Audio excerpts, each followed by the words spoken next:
Hey there, cats and kitties. I am the Blues Man, Johnny Blues, and with this video, we discuss my thoughts on episode 10 of the anime series, Fuuka. And I gotta admit, by the end of this episode, my last effing nerve is breaking with Fuuka and her behavior. Throughout the entire course of this episode, of course, her emotions are on an evolutionary process. We pick up right where we left off in the previous episode with her encountering the sort of pseudo-clandestine meeting going on between you and Koyuki, and this really sets her ablaze. It really takes her back and gets her mulling over the confused feelings that she is experiencing. And throughout the course of this episode, she's really trying to understand what it is that is so off-putting to her about all of this. You ends up getting into the practice space minutes behind her, and they're ribbing him for almost getting there too late and everything like that.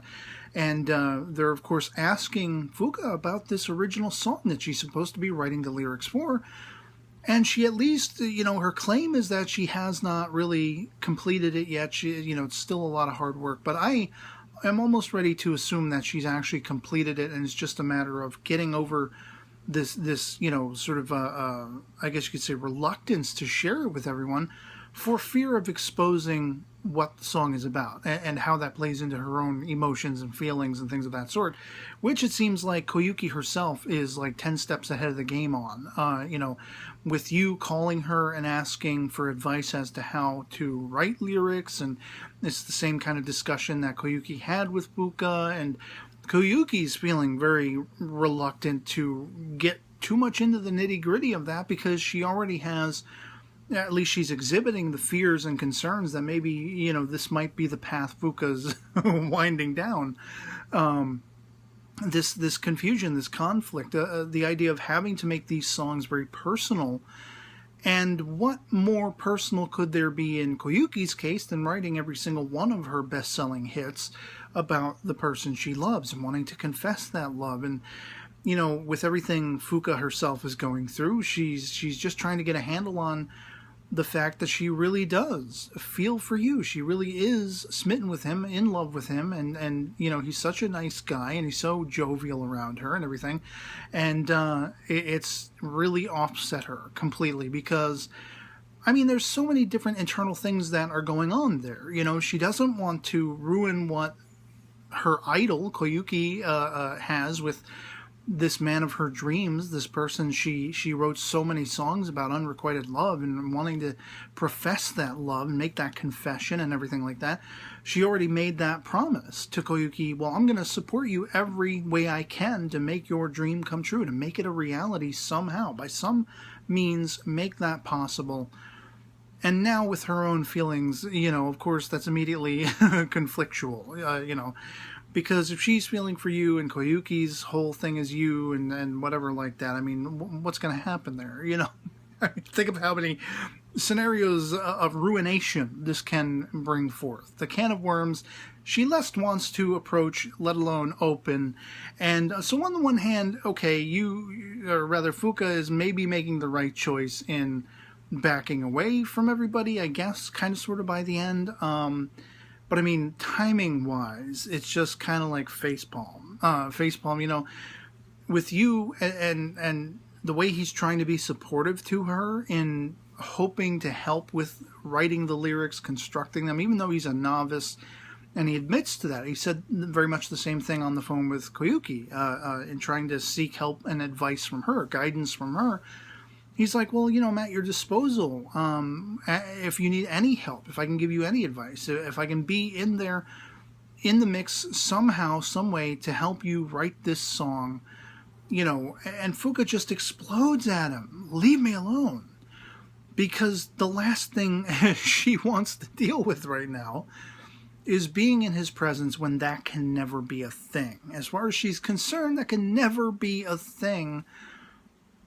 Maybe, I don't know. It could turn around somehow, They really threw me for a loop in this episode when everyone was getting ready to go to this performance, and everyone, their families, for the most part, everyone's family is like being congratulatory and giving them words of support and telling them, do your best and everything. I hope you have great success. With the exception of Mikasa and his father, completely outright telling him, if you keep pursuing this music, this is it. This is the end game. You decide now. You walk out of this house, you're disowned. Unless you tell me you're going to back off the music, you're not part of this family anymore. And I mean, because Mikasa is the gay character in the show, of course it does lead me to wonder if there's more to it, if it's just about the music. It would be great if that was all there was to it, but I mean, that's not the world we live in. Unfortunately, people find that sometimes, whether it's, political or religious beliefs or their sexual persuasion, sometimes their families are anything but supportive and are scathing and would disown their own family. And the outlandish insanity that is deprogramming my son who's gay and all these things. Like, I mean, it's hellacious for people just to be treated normal as everyone else is. And I did have to wonder if there was anything along those lines more that was being left unsaid, or if it was just, this guy wants his son to be a 9-to-5 office worker, salary man. Forget the arts. It's a waste of time. You're never going to make anything of yourself. And if that was all there was to it, I don't know. But that was kind of like the 1-2 punch where everyone else is being congratulated and being wished success, and here this guy's father is just like, out. You're gonna, if you leave this house, if you're going to pursue this, you're really still trying at this game that you're destined to fail on, well then don't come back. And that just sucks. Especially by the end, where he's going to be left if Fuuka actually sees true to her plan that she outlines for everyone by the end. But of course, before we get to that point, we have this grand second performance, which I thought it was interesting. One of the long-standing questions I have had is, why are we seeing the original Tama and Nico in the OP, the original Hedgehogs members? Were they going to crop up at some point? We already have so much of the existing band who has been helping in various ways, the Fallen Moon, Fuuka and everybody, getting their stuff together. The bass Yu uses is one of theirs and everything like that. And so, of course, in this episode, something has brought Tama and Nico, the originals, out of hiding, wherever they've been for apparently upwards of 6 whole years. They've been in hiding. They've been incommunicado with the surviving Hedgehogs members and everything. And what is it that has brought them out of hiding now? Is it because of what they've been hearing, or maybe they've seen the Fallen Moon in their first performance and they're impressed by it? It definitely seems like Tama herself is completely wowed by what Fuuka brings to the table. Of course, they play the 2 Hedgehog songs, and again, the entire effing time, each of the songs are condensed and they're being spoken over. They're being talked over. And it's just breaking my last nerve with this series. At least when they finally got around to the original song, when they were playing the second Hedgehog song, I almost forgot that we'd heard it before, and I was like, is this the original song? And then so when, Fuuka's announcing to the crowd, well, no, actually now here comes our third and final song. This is our first original song. I was like, oh, okay, here's the original song. And at least they did not speak over that one. Of course, cutaways to the crowd and everything like that are perfectly acceptable. We didn't have to have the song, impacted at all and ruined at all by talking over and everything like that. For the most part, you're getting a sense of the lyrics. And here's where Fuuka kind of really irked me. She's singing this song, and even Koyuki seems to perceive it. I think Koyuki might have been the only person who did speak over the song.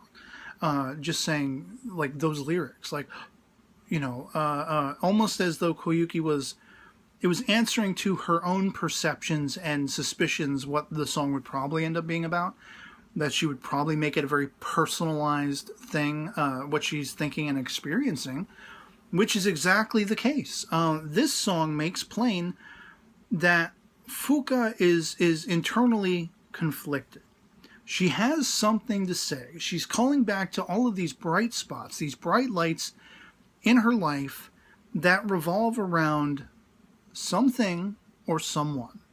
And she's basically making the proclamation in the lyrics through the song, I'm going to run toward that future. I'm going to run toward that person, and I'm going to lay bare how I feel Devil May Care.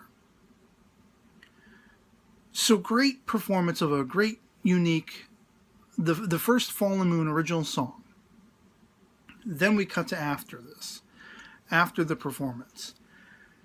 Everyone is feeling great. They have had success. They've wowed the crowd. And Fuuka is silent. And she's got her head down. And she's just not saying anything. And Nachi is kind of the cheerleader. Like going almost antithetical to his normal standing in the band, you know, where he's kind of the grouch and everything like that. He's the go-getter. He's like, wow, we did it. This was awesome. It's great. We're going to have such success. We already got another gig lined up and everything like that. So he is cheerleading off his ass. And everyone's like, oh, that's awesome. Everybody, except for Fuuka. We're sitting there and I'm like, son of a... I knew she was going to somehow foul this up. Now, before I even get to the finale moment that happens, in between all of this, when everyone is on their way to the gig, Fuuka almost gets hit by a truck because she dropped her little sort of animal charm off her bag at the crosswalk at a very busy intersection. And even though it was like the no walking sign came back on, she wasn't paying attention. She thought she could go back and grab it real quick. She's down, grabbing it, picking up off the ground, and here comes this truck honking away, and I literally shouted when they cut away, oh no, you effing didn't. Because I thought, how perfect would that be? In you know, very sarcastically speaking. Oh, how great. Did they just kill her? I was ready to choke somebody at that possibility. And no, they cut back to her. The truck swerved out of the way, and luckily she's alive. She did not get hit. She did not get injured. But I believe this is the moment that was the game changer for her. This put everything into perspective. I can't live like this. I can't just be silent and have to deal with you and love him and know I can't be with him because he's with Koyuki, whom I made this promise to do everything in my effort, everything to my effect, to make her dream come true and make her find this guy that she so loved. So this is really the burgeoning point, the tipping point of what made me want to wring her neck by the end. Granted, she almost got run over by a truck. I understand. I feel for her. I'm very grateful that she did not become roadkill. But when she finally pipes up, she admits the fact that she's been scouted. And whereas she told that scout in not so many terms to basically go F himself, she wasn't going to have any part of it. Well, now the conflict that she's feeling, the incapability in her estimation of going anywhere near you, is making every waking moment for her a problem that she doesn't want to deal with. And so whereas her song was about running toward her future, confronting her future, facing this person or this thing, and expressing how she truly feels, making it known, rather is what she's really doing, tucking tail and running away. The exact opposite of those bold proclamations and very personal promises her original song put forth. And, of course, Nachi loses his ever-loving mind. I'm losing my ever-loving mind. And at the same time, I'm like, I knew somehow a wrench was going to get thrown in the works. I didn't know quite how it was going to happen. I wouldn't have necessarily expected her to pull this card out of her ass. But this card she pulled. And she says, I want to focus on my dream of being a solo career singer. Forget the band. Another gig in the works or not, success or not, this whole band dynamic, this whole gimmick cannot stand. And it's because she was shocked awake. It could be the shock still speaking of almost getting run over by a truck.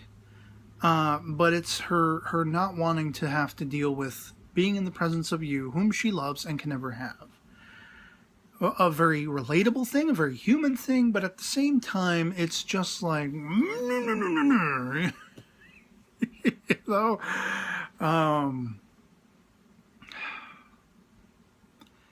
and I'm not sure, correct me if I'm wrong, but was it the same guy, the scout, who they cut to a couple of times in the crowd, who's watching them and looks really plenty peeved himself, and then goes to leave as they're singing the original song?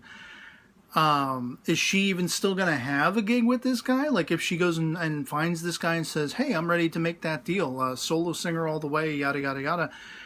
Like, is that still an option for her? Did she just, bury herself by telling the rest of her band, F you, I'm going to go do my solo thing? And where in the whereabouts and the hereabouts is that going to be impacted or not by Hedgehogs? Has this propelled the original Hedgehogs members to all come back together? Are they reuniting? Or did, as I said earlier, the original Tama and Nico, did they come out of hiding because they're witnessing, or they feel they're witnessing, and they're very wowed by the next big thing that is the Fallen Moon, which probably isn't now because Fuuka ruined it. And as I say, adding insult to injury, if it's very much true that Mikasa's father completely disowned him and he has nowhere to go back to, if this band is now a failure, Mikasa's out. He's out on his own. He's in the streets. He's got nowhere to go back to. I don't know. Where's he been living? Has he been living at home up until this point? Now he'll be rendered homeless because of Fuuka's choice? I don't know. We waited 2 weeks since the last episode for this crap. Yeah, so... it'll be interesting to see where we go from here. See if the Fallen Moon somehow manages to move on without Fuuka, if she actually follows through with this, if they manage to talk her out of it. Maybe it'll be Koyuki. It would kind of be an ironic twist if Koyuki was the one who spoke to Fuuka and from an understanding point of view, I'm not backing away from you, but I understand. But this is cruel what you're doing to the rest of your band. Maybe they'll just fire you. I don't know. Oh man, what the hell? What the ever-loving hell is all I'm left asking by the end of this one. And so yeah, I guess we'll see. Otherwise, it'll be pretty much it for me on this. Hope this video finds you well, and I'll catch you all later. Peace.